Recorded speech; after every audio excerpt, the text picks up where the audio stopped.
महीने के लिए हम चर्चा कर रहे हैं और आपका अगर वृषभ लगन है तो ये वीडियो आपके लिए ही रहेगा। वृषभ लगन का ये चार्ट आप अपने सामने देख पा रहे हैं। इसमें जो ग्रहों की पोजीशन आपको विभिन्न भावों में नजर आ रही है, कुछ ऐसी स्थिति आपकी देखने को मिलेगी ग्रहों की जब आप अपने कुंडली में गोचर को अप्लाई करेंगे, जो अक्टूबर का गोचर है। यहाँ पे हम सबसे पहले आगे बढ़ने से पहले देखेंगे ग्रहों की गोचरीय व्यवस्था किस प्रकार से अक्टूबर के दौरान रहने वाली है। इसके बाद देखेंगे कि ये जो आपको प्लेसमेंट नज़र आ रही है, इनका आपको किस प्रकार का प्रभाव मिलेगा। सबसे पहले अगर हम गोचर में देखें तो सूर्य की बात करते हैं। सूर्य 17 अक्टूबर तक कन्या राशि में रहने वाले हैं और इसके बाद ये अपना राशि परिवर्तन करके तुला राशि में चले जाएंगे। बुध का गोचर 3 अक्टूबर से तुला राशि में होगा और 24 अक्टूबर से फिर से ये राशि परिवर्तन करके वृश्चिक में जाएंगे। शुक्र 9 अक्टूबर से कन्या राशि में प्रवेश करेंगे और पूरे मंथ कन्या राशि में ही रहेंगे। मंगल का गोचर तुला राशि में होगा और 27 अक्टूबर से ये वृश्चिक राशि में प्रवेश करेंगे, जहां वो अपने ही राशि में होंगे। बृहस्पति अब इस मंथ में एक छोटा सा राशि परिवर्तन करने वाले हैं और कुछ समय के लिए कर्क राशि में प्रवेश करेंगे, जहां वो 18 अक्टूबर को अपना राशि परिवर्तन कर रहे हैं। शनि अभी मीन राशि में वक्री देखने को मिलेंगे और लगभग ये 28 नवंबर तक वक्री रहने वाले हैं। चंद्रमा 1 अक्टूबर को आपको मकर राशि में देखने को मिलेंगे, वहीं राहु कुंभ राशि में फिलहाल गोचर करेंगे और केतु सिंह राशि में। तो ये गोचरीय स्थितियां। इसके बाद अब हम देखेंगे वास्तव में इसका जो प्रभाव है वो किस प्रकार से आपके सामने आने वाला है। सबसे पहले लग्नेश से स्टार्ट करेंगे। लग्नेश आपके नीच के हो रहे हैं इस मंथ में और वो आपके छठे घर के भी स्वामी है। शुक्र यहाँ जा रहे हैं पंचम में। पंचम का शुक्र है और नीच का शुक्र है, तो ये आपके लिए कुछ अफेयर ला सकता है, रिलेशनशिप ला सकता है, तो थोड़ा मैरिड लाइफ डिस्टर्ब हो सकती है। अगर आप बहुत ही क्रिएटिव पर्सन है, आप कोई भी प्रकार का क्रिएटिव वर्क कर रहे हैं, तो शुक्र का ये प्लेसमेंट थोड़ा आपके लिए अच्छा रहेगा। यहाँ पे लेकिन आपके चार्ट में अब आपको बुध को देखना होगा, क्योंकि वास्तव में शुक्र तो यहाँ नीच की स्थिति में है। तो मान लो अगर आपके जन्म के समय के जो शुक्र हैं कुंडली में, या तो वो बहुत मजबूत स्थिति में है या फिर आपके बुध वेल प्लेस्ड है, तो आपको फायदा मिलेगा। यहाँ क्योंकि सूर्य के साथ भी इनका युति बनेगा, ऐसे में धन और लग्जरी की तरफ आप काफी ज्यादा आकर्षित होंगे। यहाँ पर हो सकता है अपने पार्टनर के साथ आपके उतने अच्छे रिलेशन ना रहे। शुक्र यहाँ से प्रभाव डालेंगे आपके 11th हाउस पर, जहाँ पर शनि अभी वक्री होकर गोचर कर रहे हैं, तो शनि का यहाँ कोई व्यवधान नहीं होगा। यहाँ पर आपके लिए कुछ नए इनकम सोर्सेज बना पाना इजी होगा। लेकिन क्योंकि शुक्र नीच के हैं, तो आपके खर्चे बढ़ने की संभावना भी अब उतनी ही ज्यादा है। इसके साथ साथ आप अपने पारिवारिक रिश्ते या अपने जीवन साथी के साथ रिश्तों को लेकर उतना ज़्यादा सेटिस्फाई नहीं रहने वाले। तो शुक्र का ज़्यादातर जो इस मंथ में प्रभाव हमें देखने को मिलेगा, वो आपको काफ़ी ज़्यादा असंतुष्ट रखेगा। अब आप ये देखिए कि आपके पंचम भाव में क्या कोई ग्रह आपका स्थित है जन्म के समय का, तो उस ग्रह का प्रभाव भी आपको देखना होगा। शुक्र यहाँ पर क्योंकि वो छठे घर के स्वामी है, छठे घर के स्वामी होने की वजह से आपको अपने कार्य क्षेत्र में ज़्यादा से ज़्यादा मेहनत करनी पड़ सकती है। उसके बाद हम बुध पर विचार करेंगे। बुध दूसरे घर के स्वामी और आपके चार्ट में पंचम घर के स्वामी है। बुध का गोचर हो रहा है आपके छठे घर में। देखिए बुध का जो छठे घर का गोचर है, ये आपके लिए काफी हेल्पफुल साबित होगा, क्योंकि यहाँ पर वो पंचम के स्वामी होकर आ रहे हैं और दूसरे घर के स्वामी होकर आ रहे हैं।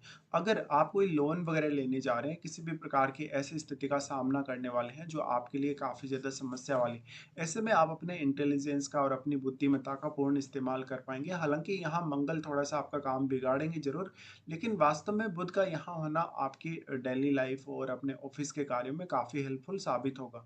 बुध यहाँ जो ट्रांजिट कर रहे हैं, क्योंकि 3 अक्टूबर से ये तुला में प्रवेश करेंगे और लगभग 24 अक्टूबर तक इनका आपको सपोर्ट रहेगा। बुध का यहाँ प्रभाव पड़ेगा आपके 12वें भाव पे। 12वें भाव पे जो प्रभाव पड़ेगा, आप जो भी खर्चे करने वाले हैं इस मंथ में, वहां पर आप थोड़ा सोच समझकर विचार करेंगे। अब मंगल का जो कनेक्शन है बुध के साथ, वो थोड़ा-सा आपको धैर्यशाली नहीं रखेगा।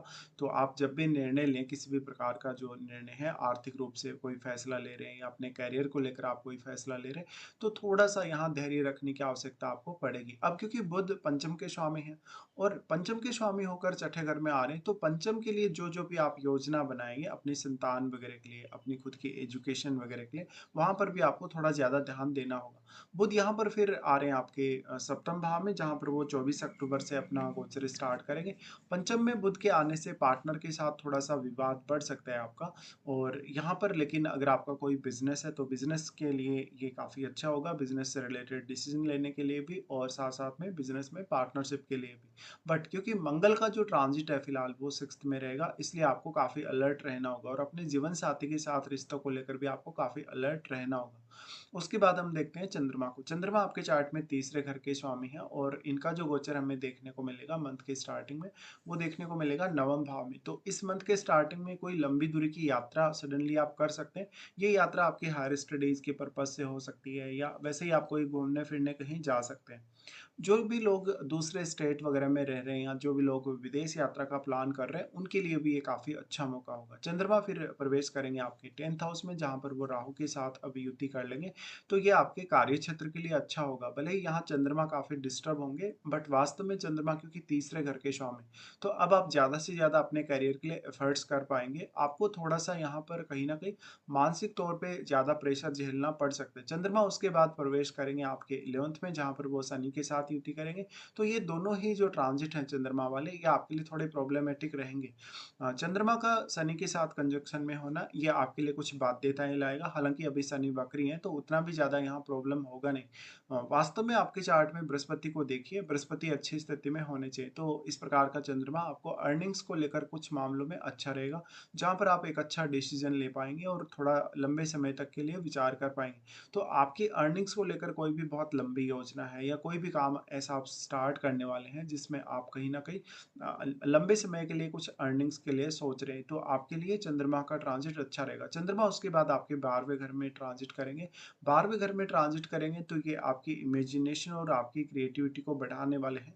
यहाँ पर चंद्रमा आपके खर्चों को भी काफ़ी तेज़ी से बढ़ाने वाले हैं। आप काफ़ी ज़्यादा इमोशनल होंगे और कभी-कभी आपकी डेली लाइफ में भी कुछ परेशानियाँ आएँगी। इसके बाद हम देखते हैं सूर्य को। सूर्य आपके चार्ट में 4th लॉर्ड है और सूर्य का गोचर अगर देखा जाएगा तो वो पंचम में गोचर कर रहे हैं। लगभग 17 अक्टूबर तक इनकी ये स्थिति रहने वाली है। पंचम का सूर्य है तो एजुकेशन के लिए काफ़ी अच्छा होगा। अगर बुध आपका अच्छा है तो और भी ज़्यादा अच्छा है। लेकिन सूर्य यहाँ होने से वास्तव में संतान के साथ थोड़े रिलेशन बिगड़ सकते हैं कभी-कभी। ऐसा सूर्य अर्निंग्स के लिए तो अच्छा होगा ही, साथ में घरेलू कार्यों पर भी आप अच्छे से ध्यान दे पाएँगे।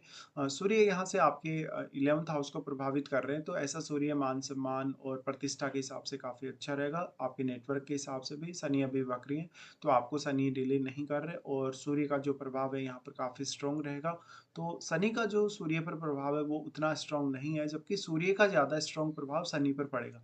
ऐसे में आपके नवम भाव और दसम भाव से संबंधित अगर आप कोई प्लानिंग करना चाहते हैं इस समय में, तो आप वो भी कर सकते हैं।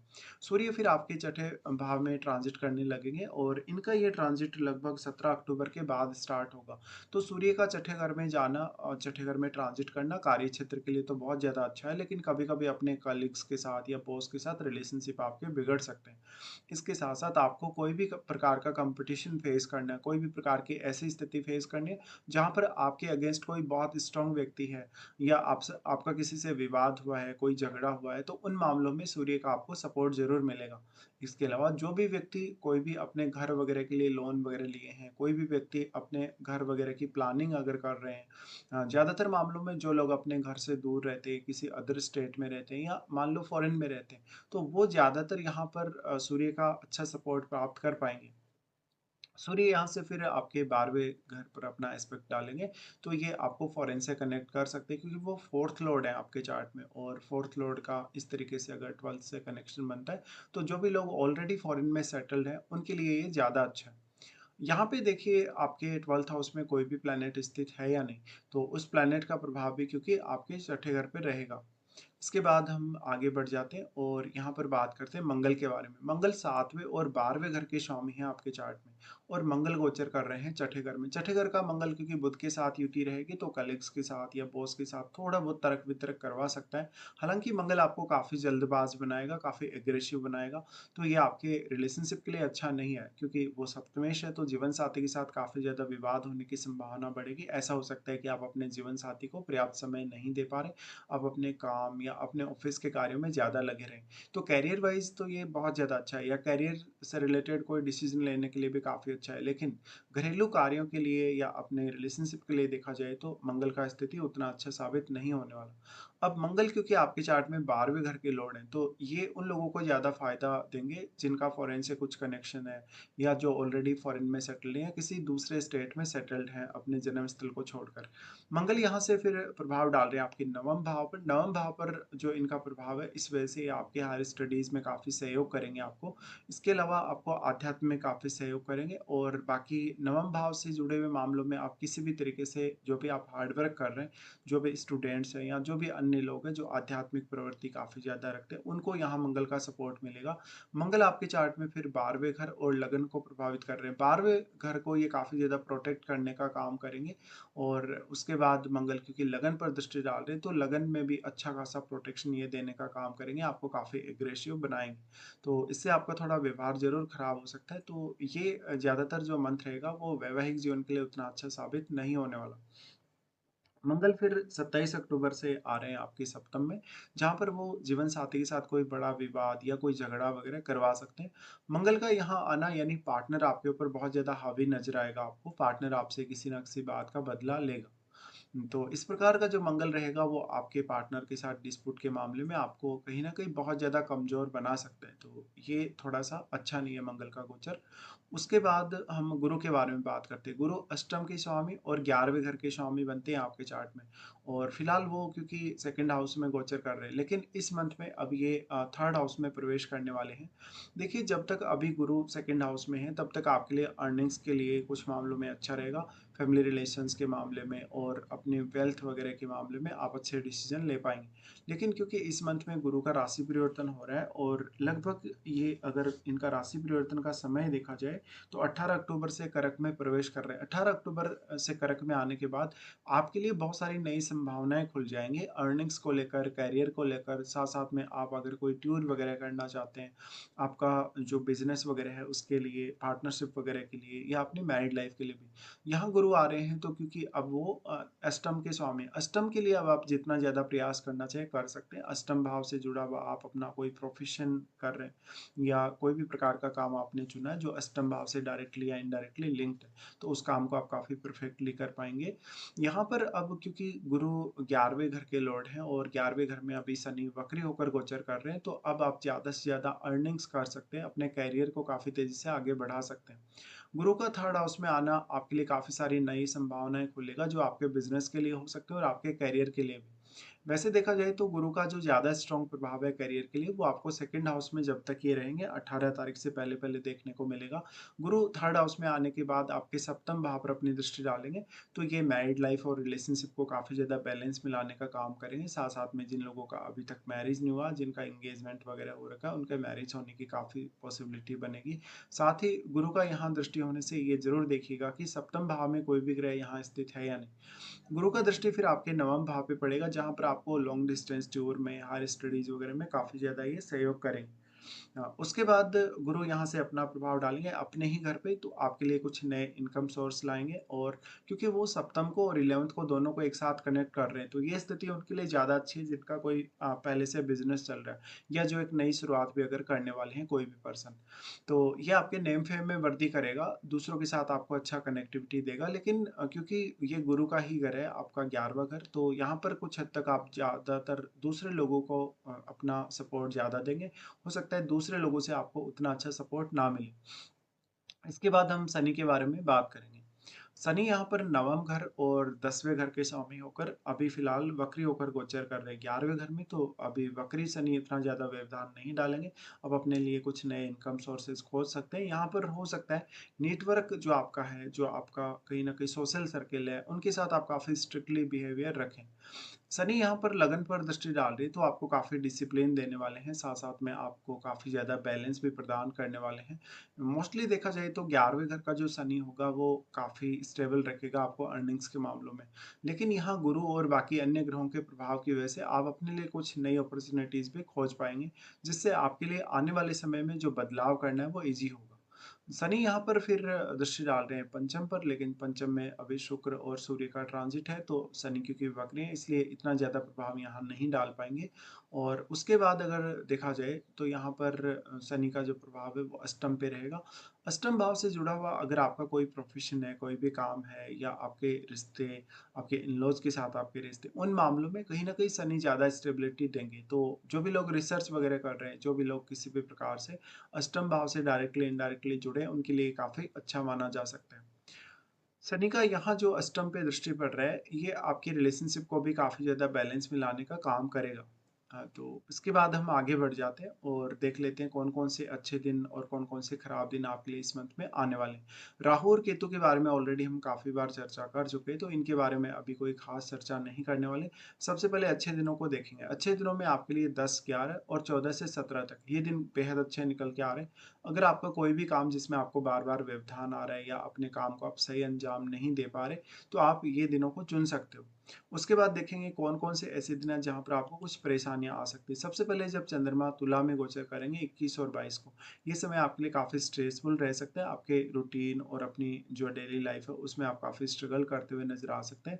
21 और 22 को स्थितियाँ आपके फ़ेवर में बिल्कुल भी नहीं होंगी, जहाँ पर आप काफ़ी ज़्यादा डिले और काफ़ी सारी अन्य प्रॉब्लम्स देखेंगे।